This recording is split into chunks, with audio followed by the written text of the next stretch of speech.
이어서 남호성 교수님의 특별 강연이 준비가 되어 있는데요. 주제는 AI 시대의 융합 교육이란입니다. 곧바로 교수님 모셔보겠습니다. 안녕하세요. 반갑습니다. 고려대학교 영어영문학과 남호성입니다. 저는 개인적으로 창의라는 말은 별로 안 좋아합니다. 그 창의라는 게 요즘 창의를 가지고 장사하는 사람도 많고 제대로 된 창의를 못하는 것 같아서 아쉽습니다. 그래서 창의라는 걸 어떻게 하면 제대로 할 수 있을까, 그런 거를 좀 실증적인 예를 2개 정도 같이 따라하면서 창의 이야기를 해보겠습니다.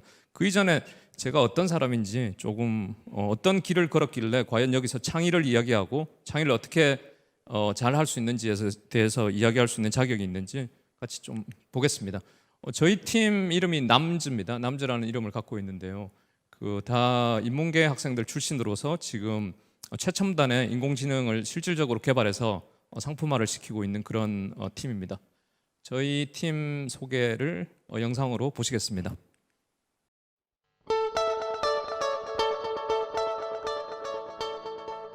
남즈는 첨단 기술 기반의 차별화된 솔루션을 제시하는 최첨단 인공지능 연구소입니다. 남즈는 인공지능을 활용한 음성인식, 음성합성, 대화 시스템의 원천 기술을 보유하고 있습니다. 남즈에서는 자체적으로 음성과 텍스트 데이터를 수집 및 관리하고 있습니다. 또한 GPU 기반의 서버 시스템으로 대규모 연산 처리도 쉽게 가능합니다. 아울러 배움의 친화적인 분위기 속에서 융합형 인재를 육성하고 있습니다. 다음은 남즈가 보유한 최첨단 인공지능 기술을 소개하겠습니다. 음성 인식이란 말소리를 텍스트로 변환해주는 기술입니다. 남즈는 다양한 언어에 대한 음성 인식 솔루션을 제공합니다. 가까운 휴게소까지 얼마나 남았어? 기획재정부는 추경 예산안이 국회 본회의를 통과했다고 밝혔다. 음성 합성은 텍스트를 목소리로 변환해주는 기술입니다.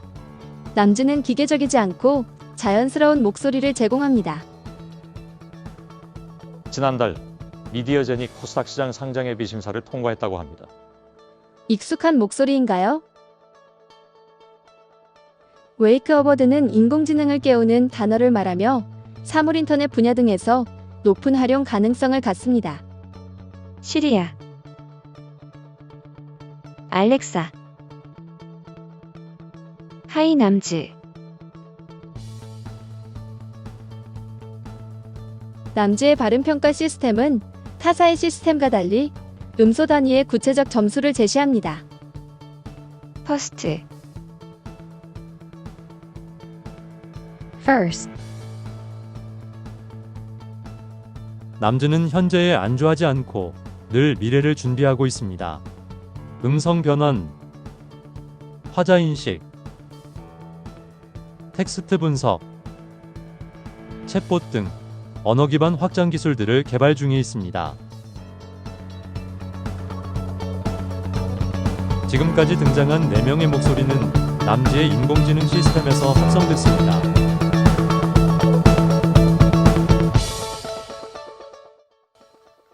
재밌게 보셨습니까? 지금 여기 화면에서 영상에서 나오는 목소리들이 실제 성우가 한 말이 아니고 그 기계가 만들어낸 그런 인공지능의 결과물입니다.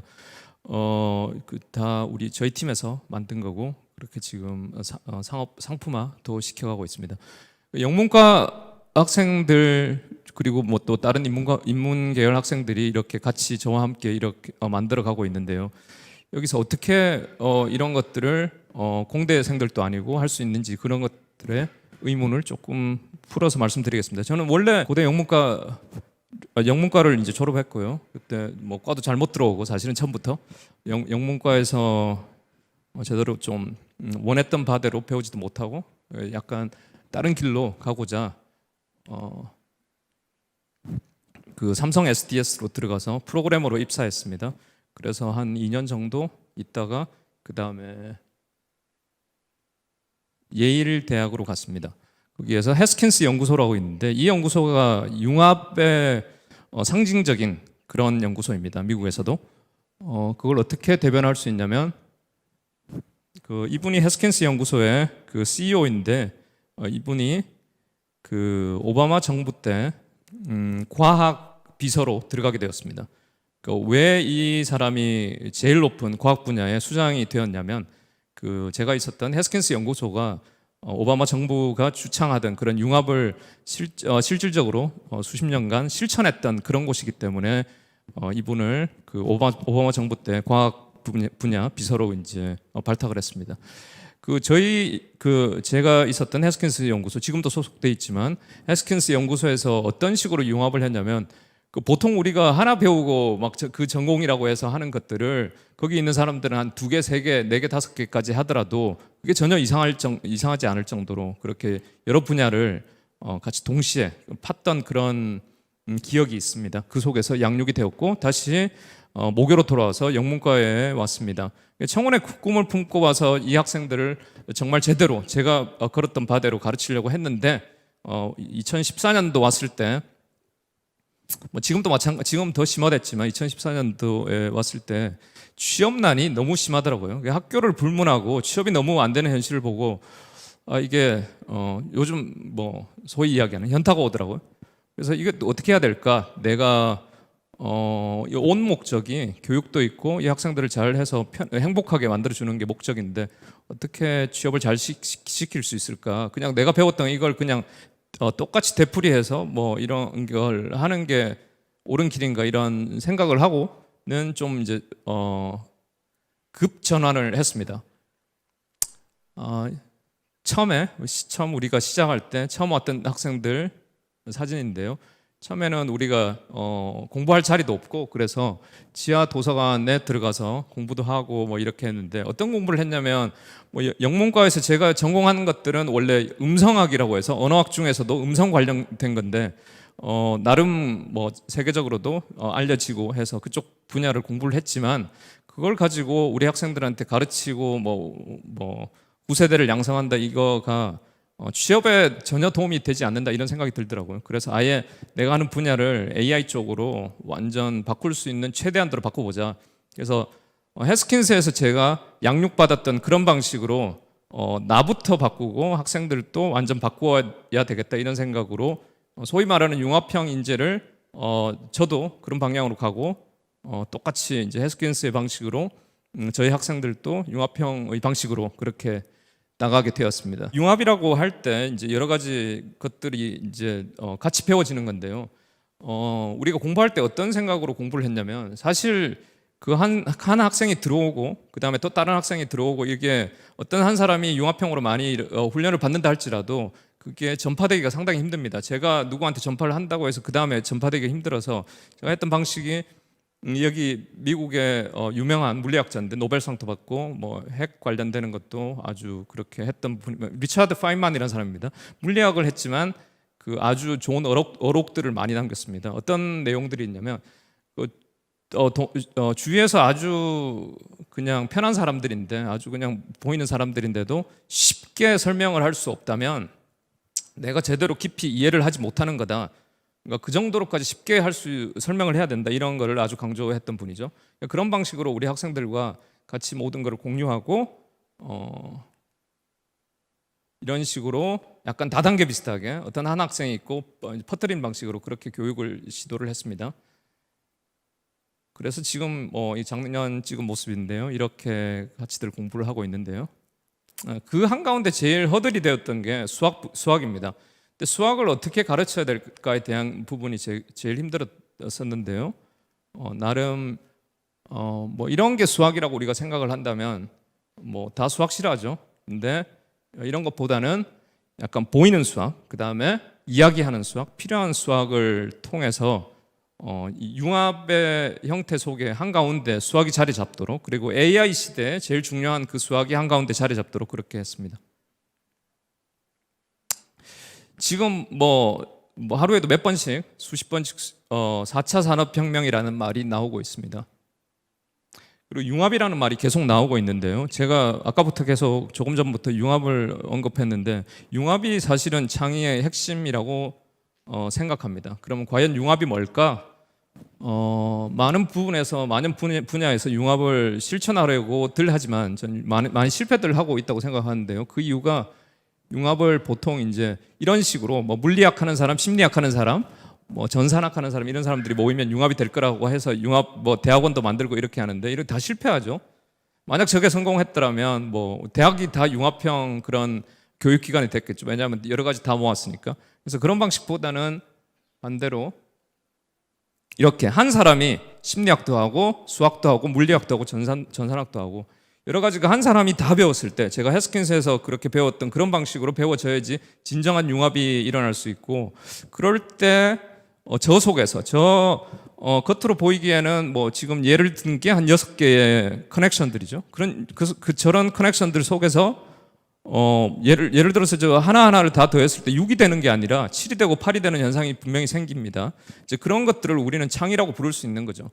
그러니까 보시다시피 저기에 창이라는 게 우리가 일어나려면 저런 6가지 엄청난 하나하나가 다 전공의 무거운 전공들이죠. 그런 것들이 다 한 사람의 머릿속에 들어갔을 때 이제 저는 창의가 그때야말로 진정한 창의가 일어난다고 생각합니다. 그냥 창의 가지고 뭐 어떤 게임이나 하고 장난이나 치고 뭐 그런 말장난으로 창의를 이야기하는 건 저는 지양되어야 된다고 생각합니다. 그래서 대표적인 사람이 뭐 해외에는 뭐 레오나르도 다빈치가 있고 우리나라에는 정여용 선생님이 있죠. 자, 융합의 예를 이제 그렇다면 들어보겠습니다. 이제 첫 번째는 이제 언어를 가지고 제가 언어를 하는 사람이고 언어를 가지고 인공지능을 만드는 사람이니까 언어를 가지고 언어 속에서 어떤 것들이 과연 여러분들이 생각할 수 있는 여러 가지 융합의 요소도 있지만 그걸 뛰어넘어서 융합이 어떤 게 있을 수 있는지 좀 보겠습니다. 두 번째는 이제 인공지능을 직접 좀 따라해보는 그런 것들을 해볼 텐데요. 처음에 이제 언어를 가지고 근데 갑자기 화학 같은 게 보이죠. 보시면 이제 물질이 잘 보시면 이제 물질이 여러 가지 이제 쪼개서 더 이상 쪼갤 수 없는 것들로 이제 가겠죠. 원자, 원자핵, 전자, 뭐 양성자, 중성자, 그 다음에 또 그 밑으로는 쿼크 나오고 뭐 그 밑으로 또 갈 수도 있겠죠. 그래서 쪼갤 수 없는 것까지 가는 게 어떤 우리가 그 근본을 탐구하고 특색을 탐구하고 할 때 가장 핵심이 되어야 된다고 생각합니다. 그래서 많은 분야에서 저런 방식의 탐구 방법이 도입이 될 텐데요. 언어도 마찬가지입니다. 같은 이 화학과 같은 원리로 우리가 어떤 언어를 할 때 어떤 생각부터 하죠. 의미를 떠올리고 나는 학생이다 이런 의미를 떠올리겠죠. 그 다음에 문장이란 걸로 우리가 이야기를 할 수 이제 생각할 수 있습니다. 그 다음에 문장을 더 쪼개 봅시다. 그러면 어절이라고 해서 이제 띄어쓰기로 해서 쪼갤 수 있겠죠. 저거를 더 쪼개 봅시다. 그러면 단어로 나는 학생이다 이렇게 또 쪼갤 수 있겠죠. 그 다음에 더 쪼갤 수도 있겠죠. 나는 이제 우리 한글이 이렇게 음절 단위로 돼 있죠. 나는 학생이다 이렇게도 쪼갤 수 있겠죠. 음소라고 해서 니은 아, 니은 으 뭐 이런 식으로도 쪼갤 수 있습니다. 근데 이걸 우리가 그냥 저런 식으로 글자로만 나타나 있는 게 아니고 실질적으로 우리가 이야기를 하죠. 이야기를 하는데 나는 학생이다. 네, 이렇게 나는 학생이다 이렇게 이야기를 하면 그거에 해당되는 밑에 보면 까맣게 나와 있는 이 부분이 우리가 뭐 파형, 소리가 있는 파형 이런 걸로 생각할 수 있죠. 그래서 어떤 부분이 니은에 해당되고 어떤 부분이 뭐 아에 해당되고 이렇게 이제 물리적인 것과 또 일치가 됩니다. 그리고 그러면 우리가 이걸 좀 잘라 봅시다. 저런 것들은 이제 음성이라고 하는데요. 아 부분만 잘라서 이제 한번 본다면.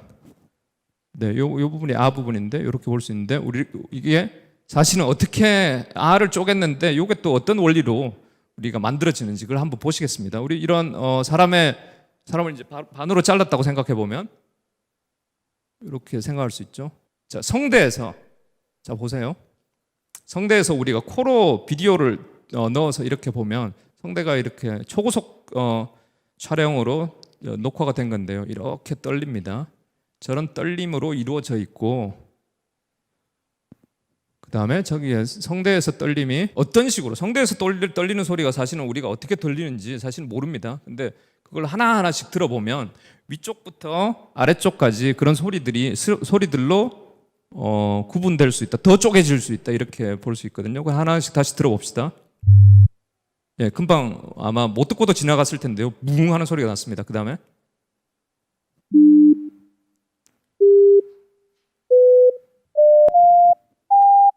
네, 이런 소리들이 다 합쳐지면 어떤 소리가 나는데 우리 아 소리랑은 다른 그런 소리가 납니다. 그 막 마지막에 들으셨는데요. 그래서 이제 성대에서 난 소리들이 저런 식으로 쪼개질 수 있고 우리가 입이라는 이걸 통해서 아라는 소리로 바뀌는 것을 알 수 있습니다. 그래서 여기서 성대에서 나는 소리가 이런 식으로 쪼개진다는 게 아까 이야기했던 뭐 원자가 또 어떤 중성자, 양성자로 쪼개지는 것과 뭐 유사하다고 볼 수 있습니다. 그리고 이제 수학의 식이 좀 나오는데요. Fourier Transform이라고 해서 그 최근 지금 20세기, 21세기에 아주 중요한 이제 한 축을 담당하는 그런 수학식이 되고요. 이 부분에서 이제 다른 부분은 모르셔도 되고 그냥 이 식에서 이 부분에 해당되는 게 아까 성대에서 나는 그 낮은 소리부터 높은 소리까지 그런 것들의 이제 구분이라고 생각하면 되고 이 부분이 이제 입을 통해서 이런 것들이 다 필터가 되고 조금 다른 식으로 바뀌어서 결국은 아 소리가 난다. 그래서 이 식 자체가 우리가 말을 아라고 하는 것들을 이야기할 수 있다 이렇게 볼 수 있습니다. 그리고 이제 아까 성대에서 나는 소리를 이제 구체적으로 하나하나 쪼개졌는데요. 그 하나하나들이 어떻게 또 해석을 할 수 있냐면 이렇게 스프링에 달린 걸로 해석도 할 수 있습니다. 우리가 옛날 이제 중학교, 고등학교 때 나왔던 사인 곡선하고 비슷하죠. 네, 그런 거 사인 곡선들이 과연 어떻게 만들어지나 여기 보시면 이제 두 식이 나오는데요. 이제 물리학에 좀 관심이 있는 분들은 알 겁니다. 또 하나의 식은 그 뉴턴의 두 번째 법칙 F는 ma 여기서 이제 가속도가 나오고 질량이 나오죠. 그 다음에 훅스의 법칙이라고 해서 여기에 K라는 게 나옵니다. K는 뭐냐면 여기에 달려있는 스프링이 얼마나 세냐. 그래서 스프링이 만약 세면 이게 빨리 움직이고 스프링이 만약 약하면 천천히 움직이는 그런 거를 말할 수 있습니다. 그래서 아까 우리 성대에서 나는 소리를 볼 때 어떤 거는 좀 천천히 움직이는 게 있었고 또 어떤 거는 좀 빨리 움직이는 게 있었는데 빨리 움직이는 거는 여기 스프링이 세서 빨리 움직인다고 생각하면 되고 천천히 움직이는 거는 스프링이 약해서 천천히 움직이구나 이렇게 생각하면 됩니다. 그러니까 아까 우리 목소리에서 나왔던 그 아 소리, 성대에서 나왔던 그 아 소리가 이런 물리학과도 관련이 될 수 있구나 이렇게 알 수 있습니다. 그리고 물리학뿐만 아니라 전자공학이나 뭐 전기공학 이런 쪽으로도 연관될 수가 있습니다. 그 마이클 패러데이가 발견을 한 이런 우리가 전기를 만들어내는 방법. 옛날에 이제 자전거 같은 거 보면 앞에 빛이 나가는 거 있죠. 우리가 페달을 밟으면 빛이 나가는 같은 원리인데요. 여기에 자석을 두 개 갖다 놓고 코일을 감고 그거를 회전 운동을 하면 전기가 발생하는 겁니다. 이것이랑 아까 우리가 말하는 아랑 무슨 관계가 있느냐? 잘 보시면 이거 시뮬레이션을 했는데요. 자 보시면 지금 이렇게 돌아가고 있습니다. 수력 발전소에서 물이 흐르면서 터빈이 돌아가는 원리하고 비슷하다고 생각하시면 됩니다. 그래서 밑에 보면 이렇게 전류가 높았다가 커졌다가 작아졌다가 이렇게 사인 곡선 비슷하게 만들어지죠. 실제로 이게 그렇다면 우리가 성대에서 나는 그런 사인 곡선이랑 그다음에 전기 발전하는 이런 사인 곡선이랑 많이 그럼 실제로 진짜 똑같은가?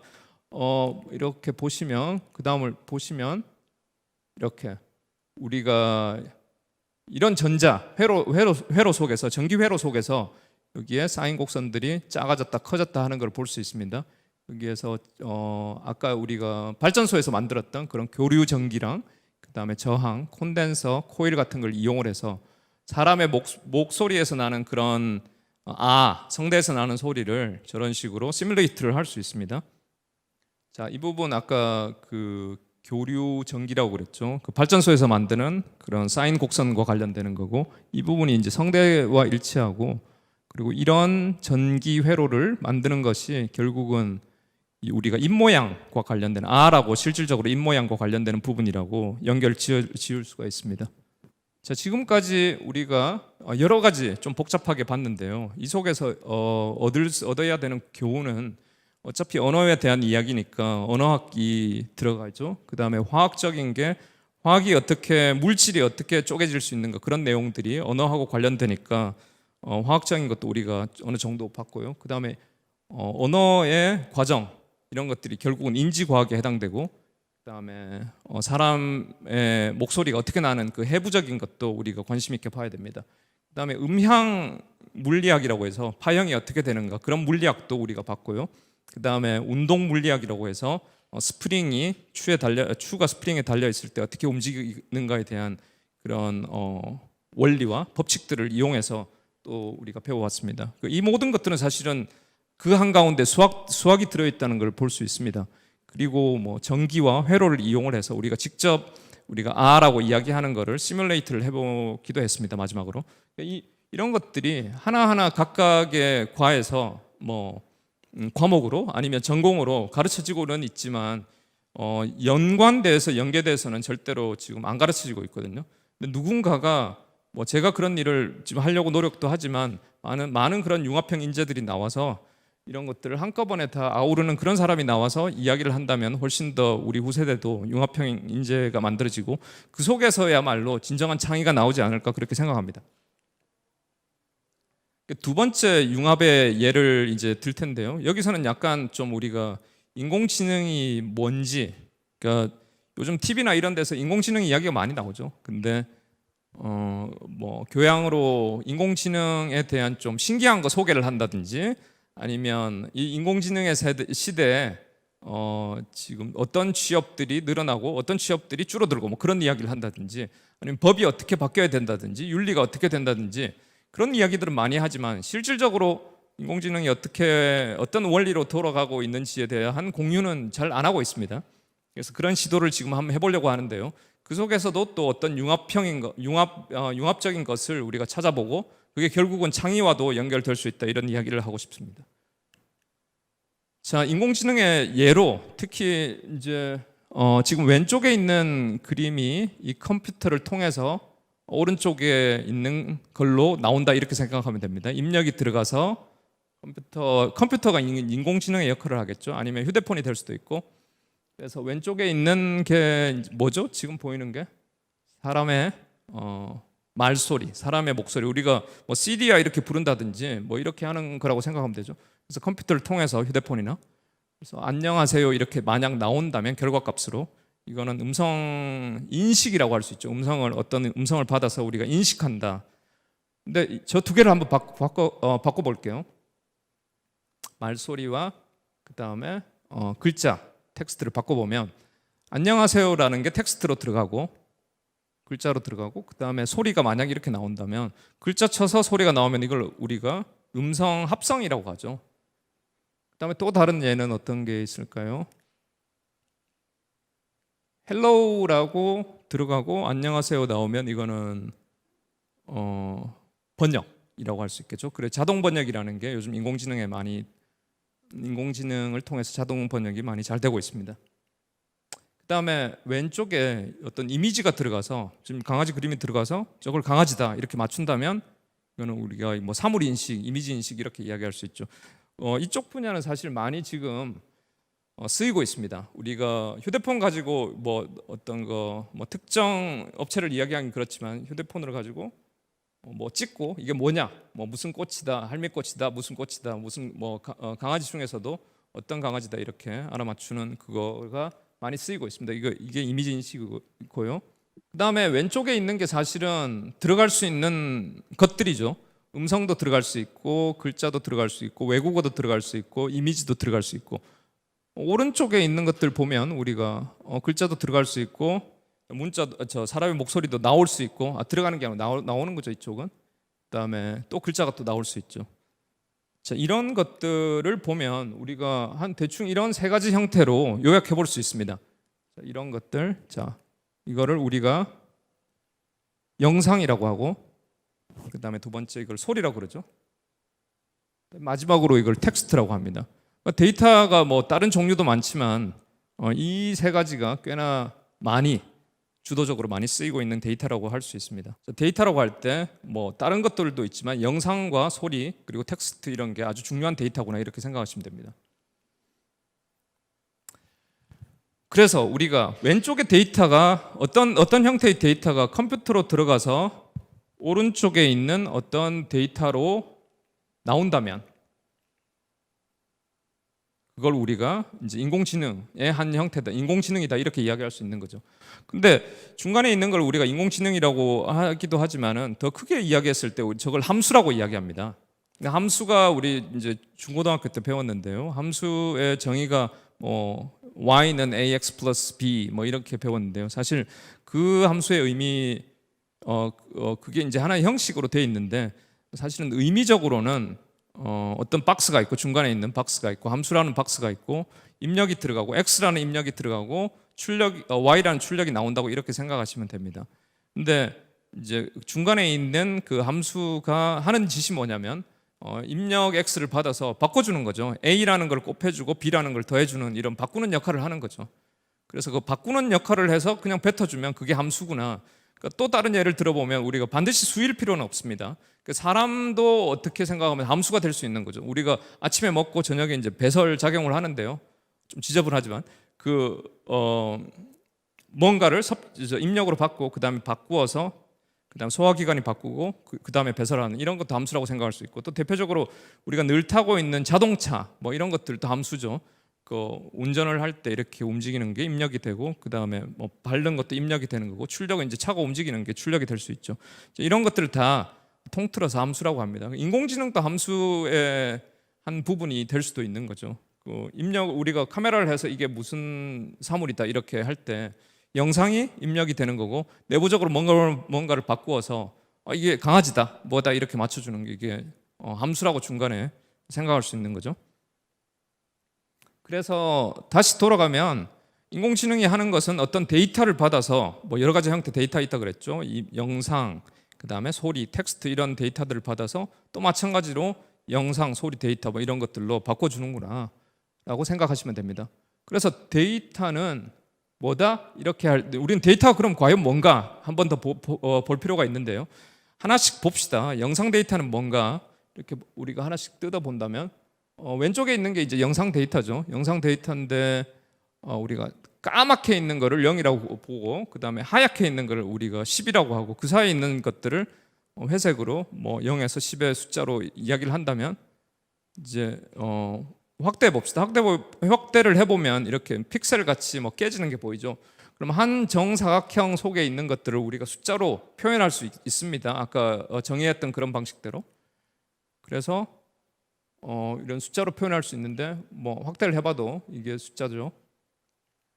그래서 이 그림을 이런 숫자들인데 이런 그림들을 하나하나씩 위에서 숫자를 다 위에서 이렇게 다 모아서 이렇게 표현해서 우리가 아까 AI라고 하는 컴퓨터에 먹잇감으로 입력으로 줍니다. 자, 두 번째 우리가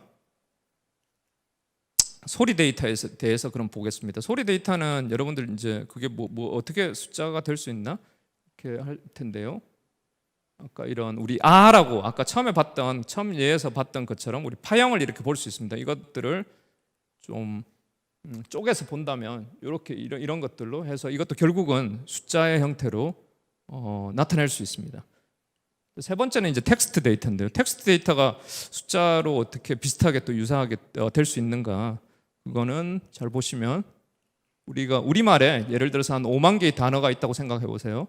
그러면 첫 번째 단어를 우리가 10000이라고 하고 0이 49,999개가 있겠네요. 총 5만 개의 숫자를 가지고 우리가 첫 번째 단어를 표현을 할 수 있습니다. 그리고 두 번째 단어, 세 번째 단어, 네 번째, 다섯 번째, 여섯 번째 이런 식으로 뭐 여섯 번째는 000, 001, 000, 뭐 일곱 번째, 여덟 번째, 아홉 번째 그리고 5만 번째 단어면 00000 하다가 제일 마지막에 1 하면 되겠죠. 그런 식으로 뭐 여러 다른 표현 방법도 있겠지만은 이런 식으로 텍스트도 마찬가지로 숫자로 표현을 할 수 있습니다. 그래서 우리는 데이터는 그렇다면 과연 뭘까 이렇게 한번 생각해 볼 수 있죠. 그 데이터는 이런 아까 전부 다 영상이든 소리든 텍스트든 전부 이런 식의 그래서 숫자 열이다 이렇게 이야기할 수 있겠죠. 숫자 열은 그냥 숫자가 길게 있는 거 이런 것들을 우리가 숫자 열이라고 합니다. 데이터는 숫자 열이다. 뭐 이거 하나만 오늘 좀 들고 가셔도 괜찮을 것 같습니다. 그래서 왼쪽에 있는 게 데이터죠. 다양한 형태의 데이터가 중간에 있는 컴퓨터를 만나서 휴대폰을 만나서 AI를 만나서 이제 오른쪽으로 있는 출력으로 나오면 이게 그 인공지능이 하는 일이구나 이렇게 생각하면 되겠죠. 간단하게. 그러면 자 근데 아까 우리 데이터를 숫자 열이라고 했죠. 하나의 숫자 열의 예를 들어봅시다. 이 부분에 이제 수학적인 게 들어가니까 좀 자세히 집중해서 보시면 좋을 것 같은데요. 예를 들어서 5301이라는 이제 숫자열이 들어갈 수 있죠. 그냥 뭐 아무거나 제가 가져왔습니다. 너무 길면 그러니까. 그리고 이게 아까 인공지능으로 들어가서 또 데이터로 나와야 되겠죠. 근데 데이터로 나오는 게 요 컴퓨터 속에 뭐가 들어있는지를 보겠습니다. 그냥 컴퓨터 안에도 사실은 숫자가 들어있어요. 이렇게 숫자가 저장되어 있는데 직사각형의 형태로 들어있는 숫자죠. 이것들이 어떻게 저 5301을 그러니까 마이너스 363으로 바꾸는가, 그게 이제 핵심인데요. 잘 보세요. 지금 숫자가 중간에 이제 있는 숫자가 직사각형으로 있는데요. 첫 번째 열에 있는 거, 이 숫자가 5301과 곱해집니다. 그래서 곱해지고 나서 마이너스 5, 0, 0, 2 이렇게 나오죠. 이게 다 합쳐지죠. 이렇게 합쳐져서 마이너스 3이라는 게 나오면 저쪽으로 보내는 거죠. 지금 뭘 했는지 다시 생각해 보면 첫 번째 열이 5301과 곱해져서 다 더해지고 나서 마이너스 3으로 갔습니다. 두 번째 열도 마찬가지로 이렇게 곱해질 수 있습니다. 그래서 각각이 또 마찬가지로 첫 번째 했던 것과 마찬가지로 이렇게 곱해져서 그 다음에 다 더해지고 그 다음에 마이너스 3, 6까지 나왔습니다. 이 세 번째는 이제 아시겠죠? 세 번째는 세 번째 열이 이렇게 다 곱해져서 다 더하면 3이 나오나? 네. 그래서 마이너스 363. 5301이 어떻게 해서 마이너스 363이라는 그런 데이터로 나오는가? 그러니까 아까 우리가 처음 봤던 뭐 음성 인식이나 아니면 사물 인식 같은 거 생각해 보시면, 사물 인식 예를 들어 봅시다. 휴대폰을 가지고 어떤 걸 찍었습니다. 근데 저게 의자구나 이렇게 우리가 인식을 할 때 의자라는 게 입력으로 들어오죠. 그 입력이라는 게 들어올 때 숫자로 들어온다고 아까 이야기를 계속 했습니다. 근데 예를 들어서 5301이라는 게 의자라는 이미지 영상값이라고 생각해 보세요. 그 영상값이 중간에 있는 저 사각형의 숫자들과 곱해져서 마이너스 363이라는 숫자로 바뀌었죠. 근데 마이너스 363이 만약 의자를 상징하는 그게 된다면 어떤 영상이 들어와서 의자가 되는구나, 이렇게 그런 과정을 겪는구나, 이렇게 생각하시면 됩니다. 자, 지금 반짝반짝하는 저 5301 부분과 마이너스 363은 입력 데이터와 출력 데이터가 되는 거죠, 각각. 그래서 이걸 우리가 수학적인 용어를 좀 쓰자면 저걸 벡터라고 합니다. 벡터라고 하고 중간에 있는 인공지능의 역할을 하는 그 부분을 우리는 행렬이라고 합니다. 사실은 그 왼쪽에 있는 입력 부분의 벡터와 중간에 있는 행렬이 곱해져서 오른쪽에 있는 출력 벡터로 나오는 게 뭐 많은 인공지능의 그런 원리라고 생각하시면 됩니다. 그 행렬이 지금은 교육 과정에 없는 것 같은데요. 그 행렬 부분이 인공지능의 핵심적인 역할을 하는구나, 이렇게 생각하시면 되고요. 그다음에 벡터는 이제 길게 이렇게 있는 숫자열인데요. 이 숫자열이 결국은 행렬하고 사실은 행렬이라고 할 때 이것도 행렬이고 이것도 행렬이고 이것도 행렬입니다. 행렬 정의를 우리가 다시 내려보자면 행렬 정의는 이제 직사각형 속에 있는 그런 숫자들의 배열이라고 생각하시면 되는데요.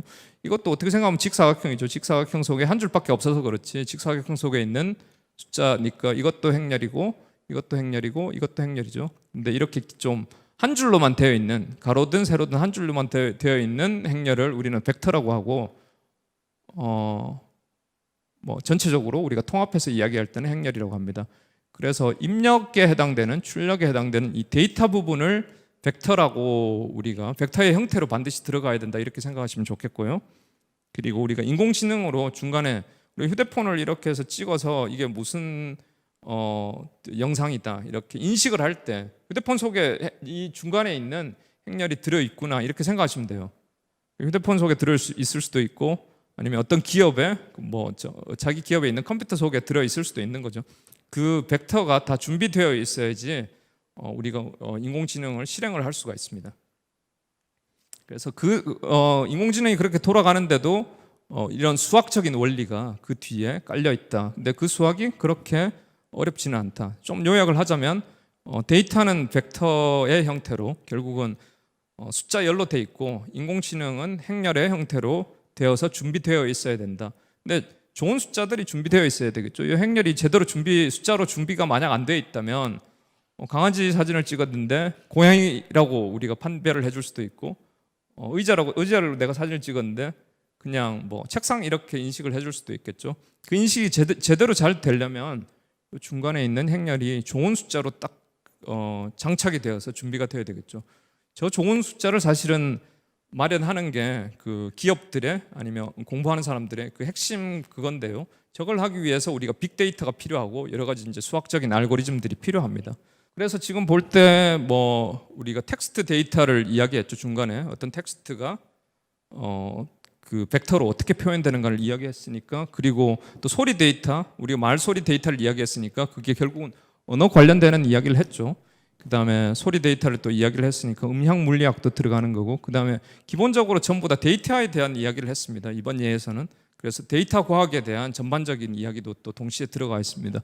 그리고 다분히 이거는 컴퓨터 AI의 구현이니까 컴퓨터 공학적인 것도 들어갔고, 뭐 후반부에 이게 어떤 수학적인 원리에 의해서 돌아가는가 하는 그 수학의 내용들이 들어 있습니다.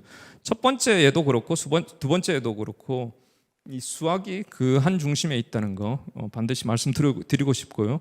그래서 생각보다 이제 창의라는 게 지금 뭐 창의 교육 이야기를 하는데요. 창의라는 게 그냥 간단한 뭐 물건이나 재밌게 만들고 여러 가지 뭐 키트나 만들어 보고 이런 것 속에서 저는 창의가 일어난다기보다는 창의 좀 약간 역설적으로 창의 이전에 필요한 게 저는 좋은 주입이 필요하다고 생각합니다. 우리가 창의에 반대되는 말이 주입이죠. 주입식 교육의 반대말이 창의적인 교육이고 반대말이 이제 주입식 교육이죠. 근데 그렇다면 이제 주입식 교육을 안 하고 창의 교육으로 가야 되느냐? 저는 창의 교육이라는 것은 자발적으로 만들어지는 거지 창의를 강요해서는 안 된다고 생각합니다. 많은 교실에서 창의를 좀 강요를 해서 창의적으로 하자, 뭐 토론을 하자, 뭐 이런 식으로 가는데요. 그것보다는 그 창의를 할 수 있게 학생들이나 아니면 이제 일선 교사님들, 선생님들을 융합적으로, 지금 오늘 제가 기술적인 관계로 조금 뭐 원활하지 못했지만 그 융합적인 예를 들어서 이야기했던 그런 방식으로 많은 그 융합적인 요소들을 그 주체들이, 학습의 주체들, 그 교육의 주체들이 융합형 인재가 되었을 때 창의는 저절로 나오는 거지, 우리 창의하자 이렇게 하는 거는 제대로 된 창의로 될 수 없을 것 같습니다. 그래서 이제 마지막 제언을 하자면요, 융합형 인재에 대해서 이제 좀 요약해서 말씀드리겠습니다. 현재 교육 제도가 융합형 인재 맞는 교육 제도는 아닙니다. 다 그냥 쪼개져 있고, 융합형 인재라고 제가 처음 말씀드렸던 게 한 사람의 머릿속에서 융합이 다 여러 가지가 한꺼번에 들어있을 때 융합이 저절로 이렇게 나오면서 화학적으로, 내부적으로 화학적인 작용을 해서 융합이 나오는 거지, 뭐 여러 많은 그 분야에서 있는 사람들이 그냥 탁상공론을 하는 게 융합적인 것을 만들지는 못한다. 그래서 현재 교육제도가 사실은 융합적인 그런 것을 만들어낼 수가 없습니다. 약간 역사를 좀 이야기해 보겠는데요. 14세기에서 18세기까지 서양에서 그 사실은 서양 대학에서 이런 것들이 있었습니다. 과가 의학과 법학과 신학과 철학과 이 네 가지밖에 없었어요. 그리고 이 앞에 있는 세 가지 의학, 법학, 신학은 직업 교육과 관련되는 부분이고, 철학 부분이 이제 융합 교육과 관련되는 부분입니다. 그 우리가 지금 생각하는 그런 철학이 아닙니다. 예, 말은 똑같은데요. 그 밑에 보면 철학에서 가르쳤던 것들이 이제 문법, 수사학, 토론술, 그다음에 산술, 수학이죠. 기하학, 천문학, 뭐 과학들이 막 나오죠. 그다음에 음악. 옛날에 사실은 레오나르도 다빈치 나오고 뭐 옛날 뭐 데카르트가 있고 이런 사람들 잘 보면 저 사람들은 어떻게 저렇게 예술도 잘하고 수학도 잘하고 철학도 잘하고 뭐 온갖 걸 다 잘할까, 과학도 잘하고. 그러니까 그 이유는 이렇게 가르쳤기 때문입니다. 그 당시의 교육은 전부 다 한꺼번에 가르치는 교육을 해서 한 사람이 다 습득을 하고 융합적인 게 저절로, 영어로 굳이 이야기를 한다면 융합이 저절로 emerge 되도록, 저절로 나오도록 그렇게 만들었던 거지, 위에서 강요해서 융합하자, 창의를 만들어야 돼 이런 식으로 했던 게 아니죠. 그렇게 해서는 절대로 융합도 안 나오고 창의도 안 나온다고 생각합니다. 이랬던 교육의 제도가 어떻게 바뀌었냐면, 이 철학이 분화를 해서 인문학과 자연과학으로 분화하고, 그 속에 인문학에 또 엄청나게 많은 무슨 과 이렇게 나오죠. 그다음에 자연과학에서도 마찬가지로 그 중에 하나가 뭐 철학과, 또 지금의 철학과가 들어있겠죠. 이런 식으로 분화되고, 뭐 분화된 이유는 여러 가지 있겠지만 뭐 각각의 뭐 분야들의 뭐 헤게모니하고도 관련돼 있고, 또 분업화, 그다음에 뭐 산업혁명 이런 것들과도 관련이 있겠죠. 그래서 융합이 되기에는 참 힘든 구조로 한 200년 이상이 지속이 되었구나 이렇게 볼 수 있습니다. 그럼 우리 교육의 지금 현실은 그러면 과연 어떤가? 뭐 금방 말씀드렸다시피 문이과는 초등학교 때부터 사실 정해지는 것 같아요. 뭐 좀 극단적인 예지만 그 분수를 잘 못하면 너는 수학에 적성이 없고 문과 적성인 것 같네 이러면서 본인도 그렇고 부모님들도 그렇고 이제 문과 쪽으로 보내죠.